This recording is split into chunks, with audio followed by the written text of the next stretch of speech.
Hello friends and my dear YouTube channel viewers. Myself Dr. Palaniraman from Professor Amdekar and team. Last Friday we had seen sir discussing a case of proximal muscle weakness with a characteristic cutaneous findings which turned out to be a case of dermatomyositis.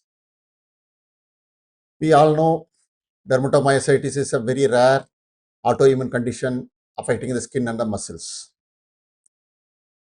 And it is a very rare condition affecting around 2 to 4 children per 1 million population per year. That's the incidence. The common age group is 4 to 10 years of age, and females are more affected than the male children. Coming to the etiopathogenesis, till now the etiology is unclear and it is said to be multifactorial. In a genetically predisposed individual with HLA haplotypes HLA-B8 or HLA-DRB1, in the presence of environmental triggers like viral infections like Coxsackie or UV rays, the immune system is activated, and with the activation of the T cells and B cells, and antibodies are produced, and antibody dependent complement mediated damage occurs in the small vessels of the muscles and the skin. This is the basic pathophysiology. It is basically a vasculopathy mainly affecting the muscles and the skin. Clinically, usually they present very insidiously with a slow progression of the muscle weakness, and the muscle weakness mainly affecting the shoulder girdle or the hip girdle in the form of not able to comb the hair or not able to climb the stairs, not able to stand up from the sitting position, as well as not able to get up from the supine position, and Gower sign is positive. These are the characteristic proximal muscle weakness findings when one is examining a patient with the suspected these patients. Sometimes even they can have a dysphagia and dysphonia due to the pharyngeal muscle and respiratory muscle involvement. These muscle findings are usually preceded by a characteristic cutaneous findings in the form of a heliotropic rash, a violaceous rash in the upper eyelid, along with the periorbital edema, and Gottron's papules in the form of erythematous, scaly, atrophic plaques, mainly affecting the knuckles, sometimes also in the extensor aspect of the elbow and the knee joints.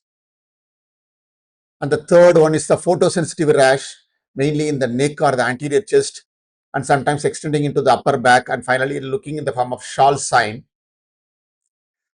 And characteristic nail fold capillary telangiectasia, which is one of the characteristic feature. Periungual erythema and periungual capillary changes are there, and which can be seen in the naked eye or with the help of a magnifier or with the help of a capillary microscopy, which is a very diagnostic of JDM. So along with the muscular features and the cutaneous features, there can be fever, fatigue, loss of appetite and weight loss. These constitutional symptoms can precede all these things or can be accompany the other findings. Also, as a connective tissue disorder, there can be other connective tissue manifestation in the form of arthritis, Raynaud phenomenon, or thickening of the distal, mainly the peripheries, in the form of scleroderma also, which is one of some mixed connective tissue findings. Coming to the diagnosis, as early as 1975, Bohan and Peter, they have clearly made the criteria to diagnose dermatomyositis in adults, but it is not validated in the pediatric age group. They have told a characteristic skin rashes along with 3 of the 4 muscle findings are there, it is diagnostic. What are the 4 muscle findings? Number 1, proximal muscle weakness. Number 2, muscle enzyme elevation. Number 3, EMG changes of muscle inflammation and necrosis. And number 4, muscle biopsy changes in the form of inflammation. If 3 or 4 findings in the muscle as well as the findings in rash is present, it is diagnostic of JDM. Currently, this classification has been replaced by the American College of Rheumatology and European College of Rheumatological Association, because as EMG and muscle biopsy is invasive, which has been replaced by the MRI. Now, it is said dermatomyositis or otherwise juvenile dermatomyositis is a clinical diagnosis with the support of muscle enzyme elevation and MRI findings. It is a diagnosis. So, coming to the differential diagnosis, what are the important differential diagnoses? If there is a characteristic rash and proximal muscle weakness, there is no other diagnosis other than juvenile dermatomyositis. Sometimes the variants of JDM can present only with the muscle weakness without the rashes. So in that times there comes the problem of differential diagnosis. They can be disorder of muscles or they can be disorder of the nervous system. With respect to muscle, it can be inflammatory myopathy or a non-inflammatory myopathy. Inflammatory myopathy in the form of mainly viral myositis following the influenza infection, Coxsackie infection, where it is usually an acute and transient myositis and mainly the calf muscle is involved, not the proximal muscle is involved. Number 2, other inflammatory myopathies associated with other connective tissue disorders can also be a differential diagnosis. For example, SLE or a JRA, other mixed connective tissue disorders coming with mainly the muscle weakness also can be there. Coming to the non-inflammatory myopathies, it can be a muscular dystrophies in the form of Duchenne's, where the age of onset is very early. Here the age of onset is above 5 years, there the age of onset is below 5 years, and male child, family history, everything will be here there for to give a clue for muscular dystrophy. And with respect to metabolic myopathies, there can be exercise intolerance and myoglobinuria can be there. These are all the muscle disorders. Coming to the nerve disorders or any disorder starting from the brain, spinal cord to the anterior horn cell or the nerve can mimic the muscle weakness respect to the but the absence of muscle enzyme elevation, absence of MRI findings clearly delineates whether we are dealing with a neurological issue or a muscular issue. Okay, coming to the investigations, what are the essential investigations? Now, since it is a chronic multi-system autoimmune disorder, we expect signs of systemic inflammation in the form of CVC, elevated cell count as well as elevated ESR, but usually in JDM, the CBC and ESR are normal.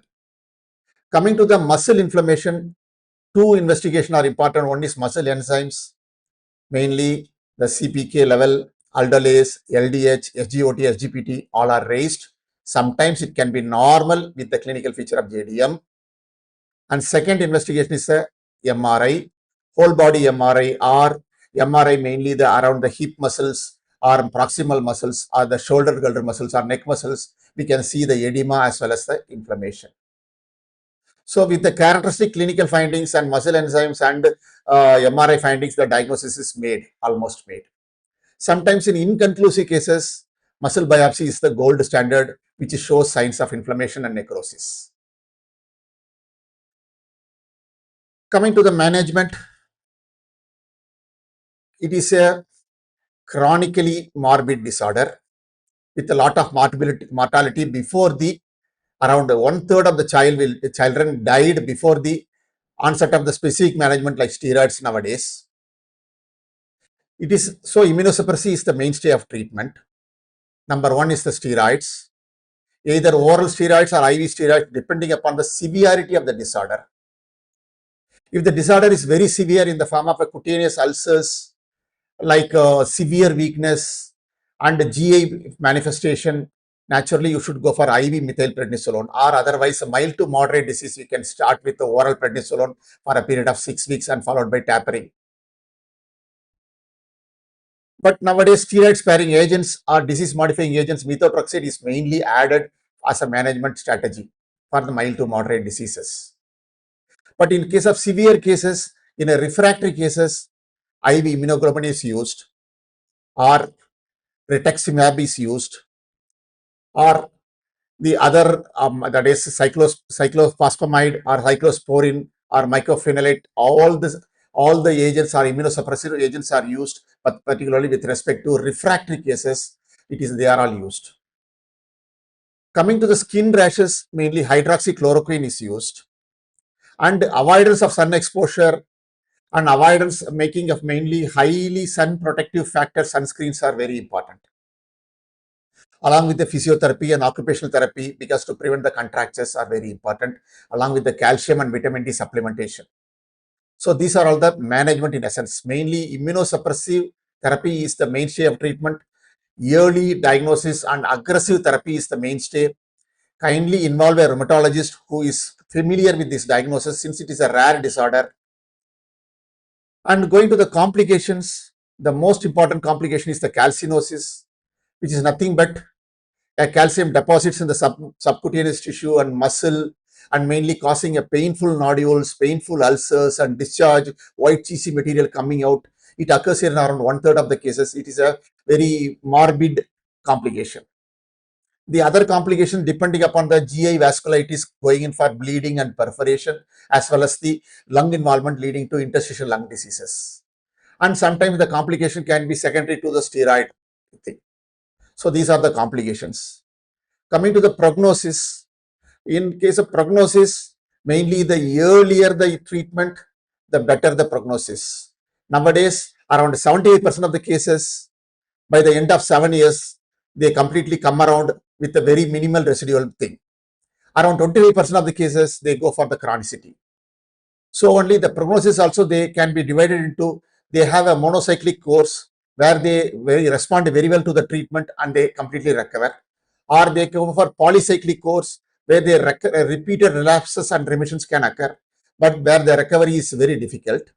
And the third one is the chronic progressive course, which occurs in 2/3 of the cases, which is the most disabling one. This is the way the prognosis is mainly classified and managed accordingly. To conclude, dermatomyositis, the classical presentation is easy to diagnose with a classic heliotropic rash and symmetric proximal muscle weakness. And muscle enzyme and MRI are the essential supportive investigation for diagnosis.